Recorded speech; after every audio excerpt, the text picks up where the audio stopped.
Hello, everybody, and welcome to today's Tour Pro Talks. I'm Genevieve White, travel and tourism copywriter and coach, and I'm delighted to be joined today by Frank Corbett. Hello, Frank. Hello, how are you doing? Very well, and delighted to have you with us. Now, a few words about Frank before we get started, although I'm going to leave most of the speaking up to him because he's got an amazing story to tell. Frank Corbett is of Corbett's traditional Irish food experience in Dublin, and he has built a 5-star immersive tasting experience which is rooted in Irish culinary history. He's got glowing reviews from customers that come from all over the world. And I know there's so much depth to this experience that he offers. So I'm really looking forward to hearing him talk about this today. Now, before we get started, what you may have noticed that's a little bit different about today's session is that Frank won't be showing his face today. That's not because he's camera shy, but because he's made a conscious decision that he doesn't want to be the face of the business. So we are going to be talking a little bit about that decision as well later on in the session. But first of all, we're going to be talking about what Frank does and why he thinks that is so important. So before we move on and start to speak to Frank, I'd love to hear from our audience. Say hello, please say hello, where you're watching from. If you're watching on replay later on as well, it's always great to hear from you then as well. Oh, there's some people saying hello. Hello from soggy Bristol. Oh, that's a shame. I'm sorry. It's soggy. Hope it brightens up. Rainy Brighton. Hello, Hang. Well, it's a little bit foggy here in Shetland today as well. Now, before we get started with the questions, as usual, I like to ask a question to our audience. Today, we're going to be talking about food, traditional food and culture and the relationship between the two. So I'd like you to think about your own countries and cultures, and are there efforts being made to preserve traditional food culture in the country where you live or where you're based? Because we would love to hear about that. Obviously, we're going to be talking about Ireland today in particular, because that's where our special guest, Frank, is from. Okay, so let's begin. Frank, can you begin just by giving us a little description of what you do? No problem. Hello, everyone. My name is Frank Corbett, and I am the owner of Corbett's Traditional Irish Food Experience in Dublin and Tipperary. So basically, what I do is a 10-item taster menu set in the 1900s of Ireland, where you are taught the history behind each dish as I sit at the table and explain the vast history of Irish cuisine.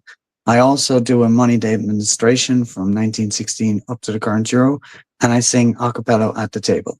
So basically, it has all been created to preserve and honor the Irish ancestors, I suppose, that created the culture in the first place, and to keep the certain culture alive as we go on through the many years.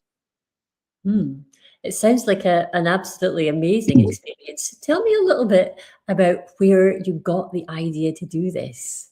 Okay, so it goes back about 7 years ago, where I was chatting with my late father. He passed away, unfortunately, and it was a case that he was talking about the old foods of Ireland and how it was disappearing quite rapidly. In daily life, there are plenty chefs, celebrity chefs, etc., that cook it, but it was losing its place, I suppose, in certain areas for other different cuisines, which is there's plenty of room for that too. It's a case of that it's important to keep these kind of traditions alive. So we continued talking for many months, and he said that no one's really interested in this, and I was like, that's pretty sad, because that's our food, right? That's a country's food is the history of the culture in every bite, if you will, because they cook a certain thing a certain way to represent who they are and their climate and etc. like this. So he explained for many months all the ways of old Ireland and how they cooked and how they fished and hunted, etc. And at the end of it, I was full of about 150 years of knowledge from my father, and he was explaining my grandfather's way of doing things as well, and grandmother's, etc. So I was left with all this knowledge, and I didn't know exactly how to go about it. So I approached a restaurant in Dublin, and I said I'd like to go back in time and teach people what it was like to eat the certain foods, and how amazing, I suppose, Irish cuisine is. And that's where it all began, I guess, up in Dublin in Gallagher's Boxty House in Temple Bar. And can you give us a flavor for, I mean, yeah, for those of us who've never tried traditional Irish food, which is maybe all of us who are watching, I don't know, maybe there's some people in the audience who have tried it. Can you give us an example of a dish? Sure. So, like the most common and well known, I suppose, is Irish stew and like the likes of bacon and cabbage. But there's a variety of dishes. Like I serve 10 items of traditional Irish food on my experience. And you're talking the likes of, let me see. So you got black pudding, which is a nice dish that's usually served as a starter. And then you got the likes of premium Irish beef, which is served on a bed of boxty, which is an old Irish dish. And it's served with whiskey and mushroom sauce. So these kind of traditional Irish dishes that would have been prevalent back in the day, but not so much anymore. And you've got the likes of Kilcannon, you've got a variety of different seafood kind of elements as well. So we cook the mussels with Irish beer, and and scallions and leeks, and there's a whole feel of Irish cuisine at the table when it goes to the likes of the different stews that we cook as well, which is some are lamb and pearl barley stew, and like drinks like desserts, which are like the Irish coffee, etc. So there's a variety of dishes that aren't that well known, and also even in the general public of Irish people would not know a hell of a lot about it. So that's why it's very important that it's there to educate not just tourists, but the Irish themselves. And even the way of cooking some of these dishes that you've just spoken about. I mean, I know mussels are enjoyed around the world, but for most of us, we're used to having them French style in the kind of, that kind of white winey sauce. So to have them with beer and scallions and leeks, that's presumably a very traditional Irish way of doing it. Well, there's it depends how far back you go. Marine diet would have been quite a big part of the diet, but it is a case of that over time things were incorporated into Irish cuisine. But it's very important that the ways of cooking are separated, in my experience, to global food, if you will, and to serve it in a French manner on an Irish food experience just wouldn't make sense to me, because I'm trying to go 100% Irish here, like, and promote what we've brought to the food world, if you will.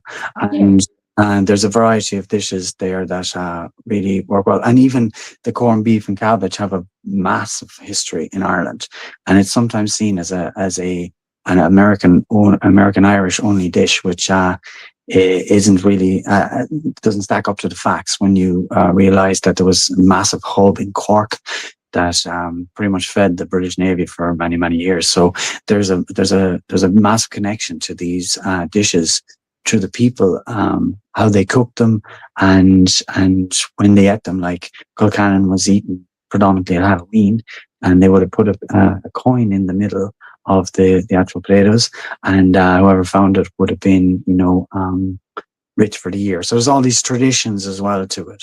And that's incredibly important to keep alive and to keep in people's minds, I guess. And that must be a really important part of the experience as well. It's not just the food, it's not just the tasting, it's all of the stories that go along with it. Well, yeah, of course, yeah, 100%. Like if you went to a different country, you weren't coming to Ireland, you'd want to sit with someone that's from the country. You'd want to hear about their stories, their connection to the land, the food itself, to maybe see some coins of days gone by, and also to hear maybe a song while you sip on one of their local drinks. That's why we go on that's why we travel, I suppose, is to immerse ourselves in someone else's culture. And that's just what I'm doing here in 2 locations. And the venues that we have are very important. One is Gallagher's Box Tea House in Temple Bar, which was created by Padraig O'Gallagher in 1988, which is a long time to be still standing in Temple Bar.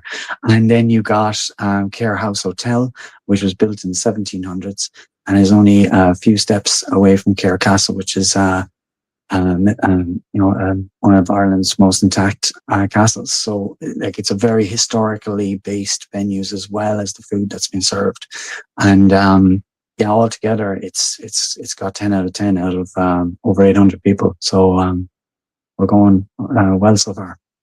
Mm. And yeah, it sounds as if you're, I mean, just to go and look at your Instagram page, it does sound as if the customers have an absolutely amazing time with you. What about your guests? Can you tell me a little bit about who they are and what brings them through the door? Sure. I have a variety of guests. The majority of them are American tourists coming to Ireland. Some of them are tracing their roots, which I do also work with various different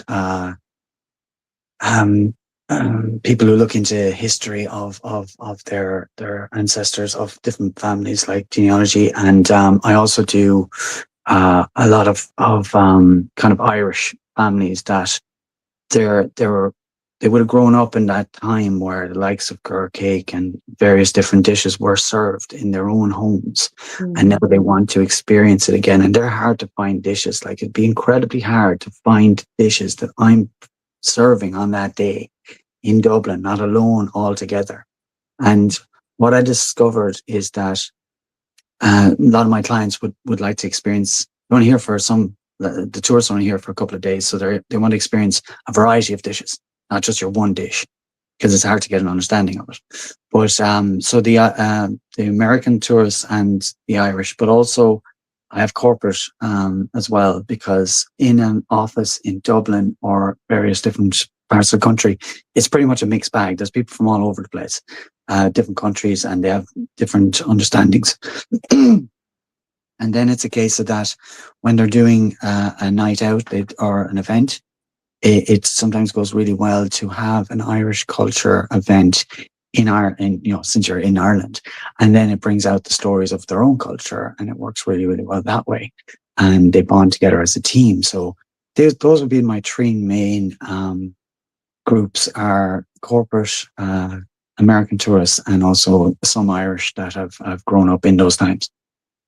Yeah, I can really see the pool of nostalgia there, actually. And that links with this comment that we've got here from Jamie. He says, pubs are a huge part of British culture and they're where you can find the best of our traditional plates.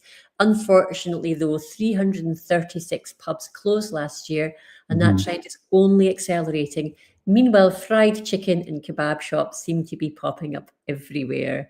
So, I mean, yeah, that's obviously something you'll be experiencing in Ireland as well, I should imagine. Well, like, there was always, even when I sat with my father, God rest him, he always said that it seems like they're going from like in general, and this is what his point was, that no one was really interested in traditional Irish food, which begs to differ now, because he did see me grow the company to a certain extent. So I was always very grateful for that, and also for the knowledge he gave me. Like, it was unbelievable knowledge. But it's a case of that he would always say, like, it seems like it's going from fad to fad, like, and my chicken wings are better than your chicken wings, kind of a concept. And it is he said, like, the food we were reared on was like real food. It was pulled from the ground. It was taken from the river. It was just a different caliber of ingredients, of food itself. And that's why I enjoyed the journey and the stories behind how they like go fishing. And it was kind of like a barter system in Ireland, where you would get a variety of different products from your neighbors, and they would kind of swap with you with what you were growing or had. And there was a little more community there, I believe, in the way he was speaking about it, that everyone kind of knew each other fairly well, and they kind of stuck together in a tight-knit community. And and that's why it's important to honor the chefs, Irish chefs that have come through many years of Irish culture, and make sure that their legacy and their cooking skills and everything about it survive. Yeah, it's such a wonderful way of preserving the past and that culture, and as you say, honouring those legacies. Now, here's a wonderful question from Hang, who says, our food traditions have barely changed over the years in Vietnam. In fact, much of the food scene still happens on the streets to this day. Curious to hear from Frank why he thinks preserving traditional food culture seems to be a bigger challenge in Ireland than it is in Vietnam. That's an interesting question. Yeah, sure. Hello, first of all. So basically, there was a lot. I actually studied this with at the time, and a lot of my knowledge is based on my own father. So it can be, people could say yes or no or so on and so forth, but that's what I ran on, because I went to the first hand and source, and that was the person who lived through it. And it's a case of that when he was growing up, Irish food was everywhere. You'd be falling over it. It was everywhere. Everyone was making their own, growing their own, producing their own, and the mothers and the fathers and all were all just cooking Irish. And then a lot more people came to the country, and they brought their own food, kind of traditions with them, and it was different. It was exciting. People wanted to try it. So it kind of took over the restaurant scene in large parts, and then it kind of took over the kitchen table as well.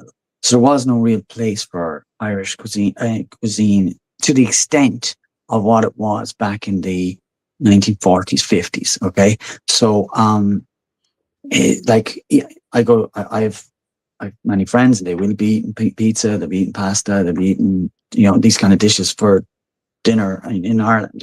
So it just kind of declined that way. But now you can see a want and a need for people to have this kind of cuisine, and I kind of way back to the kitchen table as well, where to see the cultural significance, I suppose. But yeah, that's the only way I can kind of make sense of it or see it, is that the new food was very exciting and they wanted to try it, and then it became easy. Like, you'll see the phenomenon in each country where kids would really rather chicken nuggets and chips to virtually anything out there. So it's a kind of a modern times kind of phenomenon, I suppose, that's going on. But in my opinion, my own personal opinion, there's plenty of room for different types of food, and it's great to go out in Dublin and Tipperary and eat different types of food. But I do believe there's a good spot, or there should be at least a good place for traditional Irish cuisine to flourish and to exist, especially in Ireland. Yeah, I think that's what you've described sounds very similar to what happened in Scotland as well. The kind of the foods, like, food from different places just seemed so exciting and new, and everybody wanted that. And then gradually the traditional food was phased out. Okay, we've had loads and loads of hellos. Hello, everybody. We didn't have time to display everybody or to say hello to everybody, but I put all of your comments up while Frank was talking. Frank, I don't know if you noticed, but we have people from all over the world watching today. I noticed. From Dublin, from France, from Japan, from Dubai. Dubai is sizzling, apparently. Everywhere else seems to be foggy, but Connie's enjoying the sizzlingness of Dubai. And from Uganda, we can't see your name, but I'm guessing this might be Rita. Hello, Rita, if this is Rita. Hang says she's lost connection, but I think we're good, Hang. So hopefully you heard the Frank's answer to your question, and if not, you can always watch it on replay. And here's Hazel, who I think you know, Frank. It was actually Hazel who introduced us. She said, I was the same growing up, always fresh, very traditional. I definitely miss that in today's fast food, time poor culture. Yep, absolutely. Now, everybody, we're going to go on to the second part of today's session. I know there's lots more Frank probably has to say about food, but I want to speak about more like his approach now to marketing his business. If any of you have any questions, do please feel free to chip in with them. But in the meantime, we'll carry on. And I want to speak with you now in particular, Frank, about your decision to stay off camera. Obviously, this is a first for us here in Tour Pro Talks. I had to pay extra special attention to my hair today because there's nobody to take the pressure off me. People have only got me to look at poor things. And anyway, has this decision? Well, first of all, just maybe tell me why you made this decision. Okay, so thank you for the question. When I set up the company, I wrote out on a piece of paper a couple of things that I wouldn't be willing to trade for my success or financial gain, and privacy was one of them. But it was that was one small, tiny note that I was going through at the time. But the real reason, I suppose, and one that gets my friends a good laugh, is that it was actually my father who said, "This isn't about you." And I said, "What do you mean?" And he said, "It isn't about you. You're a guardian of Irish culture. It's not like, show walking your dog on a Wednesday. Like, don't make it all about yourself. Like, you're speaking on behalf of like generations, and when you do this, it's very important to do that. So it's that was the reason why I did the whole no camera, no photos, and it's been a great decision, a decision that I've really enjoyed, and it's given me an unbelievable amount of freedom, not just only in business, but in the connections I make through the company. And it's something that I suppose it was really good wisdom, I suppose, in the long run, from my father. But it was also some I was going that way a little bit myself, because of the decision not to give away my privacy. When I was talking about that, I was like, not being absent too much from the house, if you get me, from my own family. That's where my side of it was. But when he said this particular sentence, it made a lot of sense that Irish culture isn't Frank Corbett. Frank Corbett isn't Irish culture. I'm a guardian, and I'm showing and educating people on what it is about. Yeah, so there's one side of it is the humility, wanting to keep that focus with the traditional Irish food, and the other is, I suppose, not wanting to get kind of sucked into the digital culture. You mentioned wanting to be present around your family rather than presumably constantly scrolling, constantly answerable to everyone. Yes. It does make perfect sense when you describe it, but I mean, is it ever a barrier to you? But no, actually, like, okay, so if I was to not show my face and then like that's it, you never get to meet me, well then yeah, it probably would be a barrier of some degree. But you do get to meet me when you buy a ticket and go on the actual or book me for the food experience. You'll probably leave knowing my whole life story, and I'll be sitting right beside you through the entire experience. So it's like a temporary barrier, I suppose, is all it is. And when people are there, they hear everything. The reviews have been unbelievable because I'm very passionate about Irish culture and what Irish history, culture, and when people book me, so are they. So I'm talking to an audience that's already captivated in Irish culture. So yeah, it's not like you won't get to see me. Now people do ask, can I take a photo or can I record certain aspects of the event? And I'm like, sure, you can, but keep it within your own WhatsApp, friends group. It's not something I do online, and they respect that. And it's given me so much freedom in the sense that my phone doesn't ring. My phone number isn't given out to people. Now, you mentioned Hazel. Hazel can call me anytime she wants because she's in the industry, and we work together, and we're booking a variety of different events. But it's a case of that I'm not like accessible to the individual. I would say, If they email me on Instagram or Facebook, or an email comes to the website, great, we'll have a good chat. But that's as far as it goes until they meet me in person. And at the start, it started to be, a lot of eyebrows were raised, like, why are you doing this? And it's like, it's given me so much freedom. Like, I focus on what I do. I'm never under pressure. And yeah, it's, in my book, it's the way forward completely. My Instagram gives the messages I want to give, like prioritizing the importance of Irish culture, showing the food, maybe some quotes, some music. But that's what I'm kind of about. And do you feel it maybe to some extent adds to your appeal, because there is this like element of mystery? People are Yes. like, oh, I want to see what this guy is like. Yeah, I mentioned to you earlier, recently, a group came into Dublin, and they booked me, and we were talking away on email, and they were like, "Oh, we're so excited to finally see what you look like." Right, so it's actually turned 360 on it, and the mystery kind of element to it is appealing to people. And when I was standing waiting for them, there was an elderly gentleman standing beside me, and they went up to him and saying, "You must be Frank." And I was like, over here, like, I'm over here. And because it's a 1900s subject, a lot of people think I'm actually around the 80-year-old mark, when in fact I'm nowhere near it.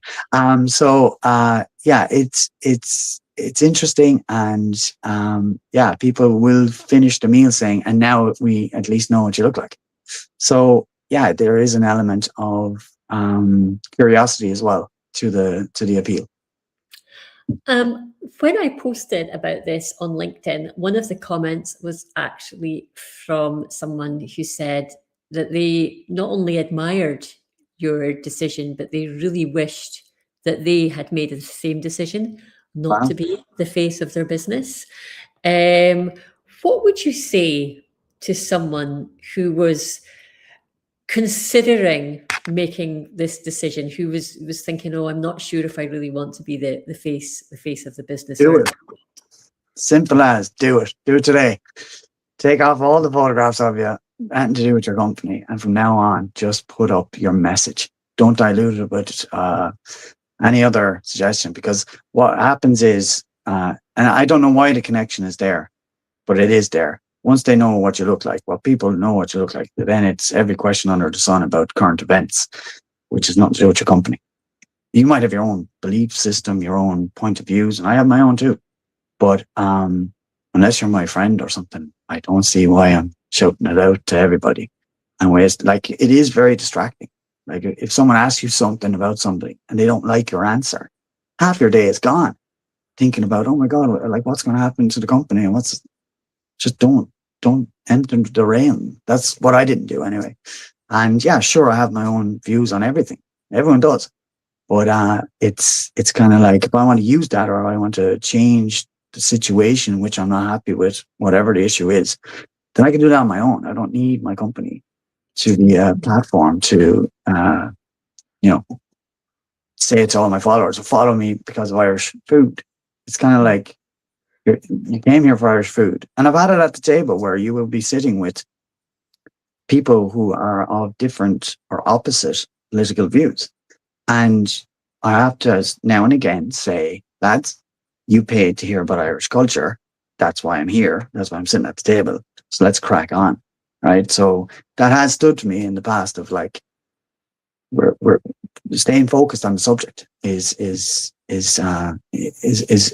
important. And yeah, I would definitely say do it if you're thinking it already and you're feeling that's what you want, that you're under pressure, trying to keep up with everything that's going on, then take a step back.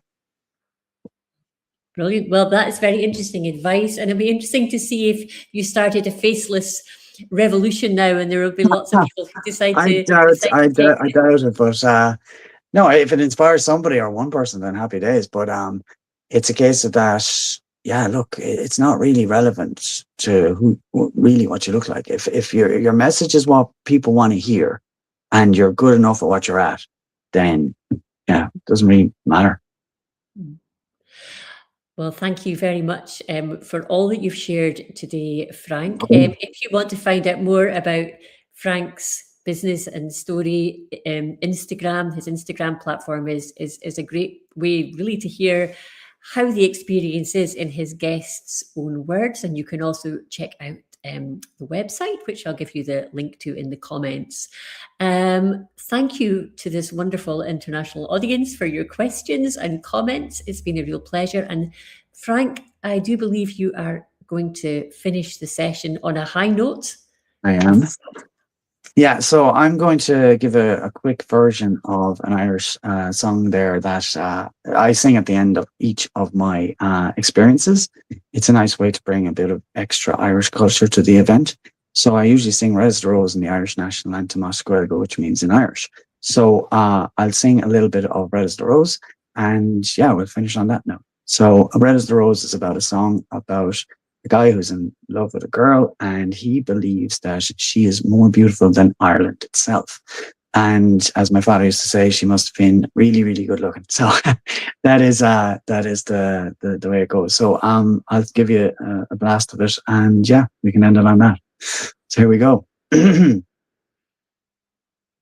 Come over the hills, my bonny Irish lass.